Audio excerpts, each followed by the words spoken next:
안녕하십니까, 짝합니다. 반갑습니다. 오늘은 제가 금리가 오르면은 집값이 내릴까라는 주제로 이야기를 해보도록 하겠습니다. 금리가 오르면은 집값이 내릴까? 우리가 금리 이야기 많이 넣어줘요, 요즘. 그죠? 그래서 금리가 곧 올린다고 합니다. 왜냐하면은 경제가 불안하기 때문에, 경기가. 그죠? 실물 경제가 불안하면은 우리가 왜 불안하냐? 돈은 시중이 많이 풀렸는데 경기가 안 살아난다는 거죠. 그래서 이게 자산의 폭탄이 일어나고 있다는 겁니다. 그래서 금리를 올려서 그래도 자산을 줄여줘야, 그죠? 부채를 이제 좀 줄여줘야 된다는 거죠. 한국은행이 기준금리를 인상할 가능성이 높아지자 집값이 떨어질 여부에 관심이 집중된다는 겁니다. 그럼 금리 인상이 집값에 하방 압력으로 작용하는 것은 맞지만 금리 외에도 여러 변수를 고려해야 한다는 게 전문가들의 조언이다. 자, 금리 오르면 보통 사람들이 집값이 내릴 거라고 생각하잖아요. 그죠? 근데 금리가 오르고 내리고는 크게 영향을 안 미친다는 겁니다. 물론 이제 부채를 많이 빌려서, 그죠? 우리가 투자한 사람들은 위험하겠죠. 그죠? 근데 제 생각은 그렇습니다. 우리가 이 금리가 올라가지고 우리가 이자가 늘어나도 다른 소비를 줄이고 그거는 유지한다는 거죠.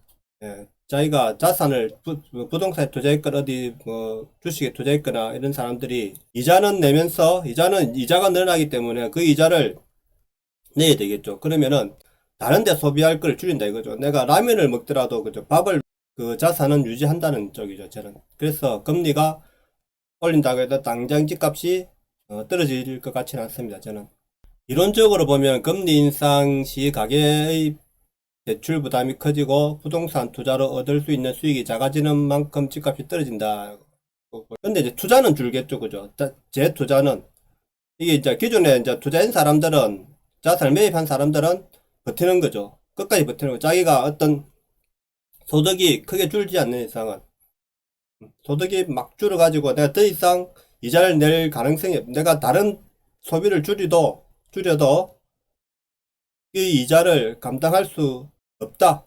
없을 때는 이제 이게 건배는 오겠죠. 하지만 그렇게 쉽게 놓진 않는다 이거죠. 근데 이제 하지만 시장에서는 금리 인상보다 공급 부족이 더 집값에 직접적 영향을 미친다고 보고 있다. 자 여기서 넣어줘요. 금리 인상보다는 공급이 영향을 미친다. 결국 모든 것은 공급이라 했죠, 제가. 예? 유동성이 많아지건 적어지건 크게 문제가 안 된다는 거예요. 저는 금리도 유동성을 줄이기 위한 거 아닙니까? 어차피, 그죠? 금리를 올려서 유동성을 이제 줄이겠다는 거 아닙니까? 그죠? 시중 자금을. 근데, 그거하고 부동산하고 간접적인 영향은 되지만, 직접적인 영향은 안 된다 이겁니다. 그래서 제가 항상 그랬죠. 모든 것은 공급이 우선이다. 그래서 공급이 많은 지역은 집값이 내리고, 공급이 적은 지역은 집값이 무조건 오르게 돼 있다. 예? 근데 자 공급이 부족해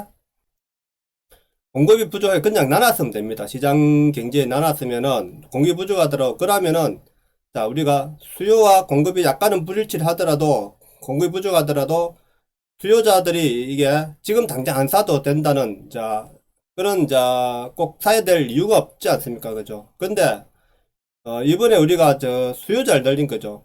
공급보다는 이번에 이제 부동산 정책은 4년간, 이번 정권 4년간 부동산 정책은 공급은 그대로인데 수요를 엄청 늘린 거죠, 수요를. 왜냐하면은, 집값을 잡겠다고 공언하면서 정책을 잘못 쓴 거죠. 정책을 잘못 썼기 때문에 수요가 폭발한 거죠, 수요가.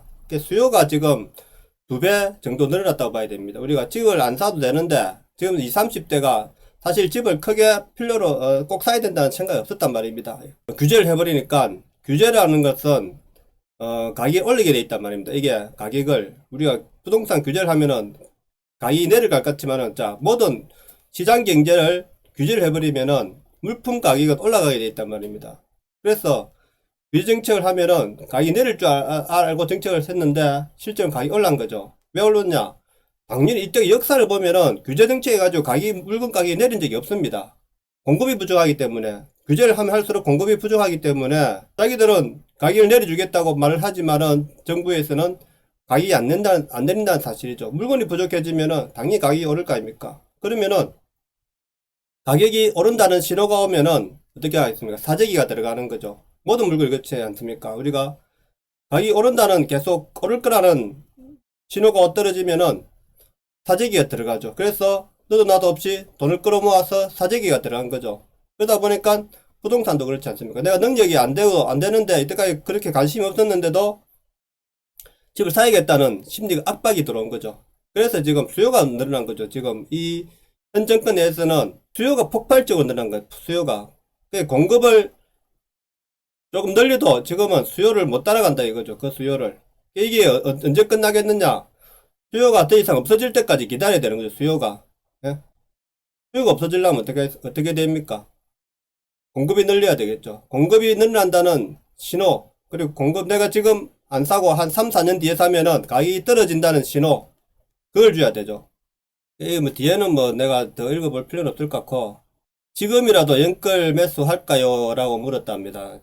전문가들한테. 그래서 하반기 부동산 전망 전문가 5인에게 물어봤답니다. 매매 시장 상승 시 지속할 것이랍니다. 일반적으로. 신축 아파트가 부족하고 전체난이 심화될 때 최대 변수 금리 인상 놓고 의견 헷갈려. 자, 금리 인상을 여기 쓰는 거죠. 또 금리 인상 이야기하잖아요. 금리 인상은 크게 영향 없다는 겁니다. 저는.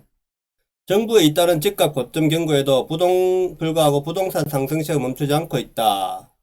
자, 정부가 아무리 이거 경고해도 경고만 하면 뭐합니까, 그죠? 실질적인 정책이 있어야 되는데 전문가들은 올해까지 일부 공급이 많은 지역을 제외하고는 집값 상승세가 지속될 것이라고 입을 모은다. 여기 서울이죠, 그죠? 서울 수도권입니다. 항상 계약갱신, 청구권제, 임대차 보호법, 입주 물량 감소 등의 영향으로 식을 줄 모르는 전세난이 매매 가격 상승을 계속 부추길 것이란 설명이다. 시장에 영향을 줄 만한 주요 변수로는 금리 인상을 꼽은 답변이 있다. 이제 연말까지 지금과 같은 상승세가 계속 이어질 것이라고 답변했는데 전문가들이 과잉 유동성과 전세난 등의 영향으로 전국적으로 매매 시장 상승세가 지속될 것이라고 이제 내다봤답니다. 전국적이라는 말 쓰면 안 되죠. 서울 수도권이라 해야죠. 수요는 계속 늘고 있지만 서울 등 핵심 지역에서 대규모 공급을 기대하기 어려운 상황이라며 연말까지 평균 매매 가격이 5, 6%가량 상승할 것이라고 내다봤다. 근데 5, 6%까지 우리가 상승한다고 해서 매매를 들어간 건, 매수를 들어가는 건 아니거든요. 근데 이 이후로 내년 계속 지속해서 상승을 할 것이냐를 봐야 될 거 아닙니까? 그죠? 다만 일부 지방은 보암세를 갈 것이라는 얘기도 나왔다. 일부 지방은 하락세를 갈 것이죠. 서울 및 수도권의 똘똘한 한 채나 중저가 지역, 교통망 확충 예정지 등의 수요가 지속 이어질 것 당연한 거 아닙니까? 그죠? 이거는 중저가 지역, 교통망 확충 예정지, 교통망이 늘어난 지역은, 교통이 좋아지는 지역은 투자 목적으로 들어가죠. 그거는 당연히 오를 것을 예상하고, 그리고 똘똘한 한 채, 똘똘한 채는 지금 부자들만의 그거죠. 그죠? 부자들의 이제 리그고, 이거는 똘똘한 채는 교통망 확충 지역, 이런 중저가 지역은 이제 저렴 2030 세대, 그죠?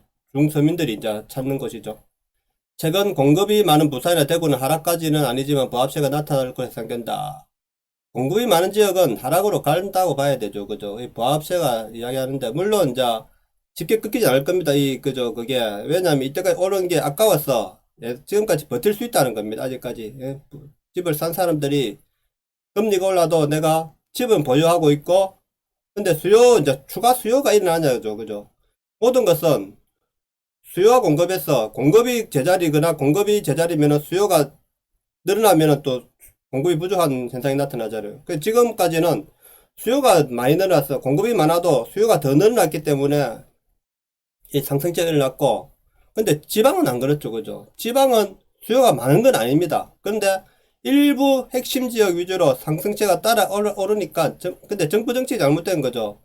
정부 정책이 수도권을 규제지역을 다 묶어버리니까 그 자금이 어디로 내려갑니까? 지방으로 내려온 거죠. 근데 지금 현재는 이제 지방이나 수도권이나 비싼 처지가 되지 않습니까? 어차피 규제지역으로 되어 있기 때문에. 그렇기 때문에 같은 규제지역에서는 지방은 안 내려줘, 돈이. 그래서 수도권이 계속 상승세를 타는데 수도권 외곽 지역이 지금 계속 상승세를 타는 거죠. 그래서 제가 항상 이야기 드린 거는 공급이 많으냐 적으냐를 보고 판단해야 되고, 수요가, 정부 정책에서는 수요를 줄이는, 공급을 못하면 수요를 줄이는 정책을 해야 되는데 오히려 수요를 늘렸잖아요. 그죠? 수요를 부추겼잖아요. 집값이 올리니까. 집값을 왜 올렸습니까? 자기들 올릴 마음이 없다는데 규제를 해가지고 집값을 내리겠다고 말을 했지만은 실제 규제 정책은 집값을 핵심 지역이 오르면은 따라 오르는 거 아닙니까? 그죠? 그래서 규제 정책을 함부로 쓰면 안 된다는 겁니다. 규제 정책을 잘못 쓰면 이런 현상이 계속해서 발생할 수밖에 없다는 거죠. 근데 정부는 아직까지 정책을 바꿀 생각을 안 하죠. 왜냐면 이때까지 자기들이 내년 대선까지는 이 정책을 계속 옳다고 믿을 겁니다. 그죠? 믿고 밀을 붙일 겁니다. 그래서 이 정권 하에서는 절대 집값을 잡을 수 없다는 겁니다. 오늘 방송은 여기까지 하겠습니다. 내용이 좋았다면 구독, 좋아요 부탁드립니다. 감사합니다.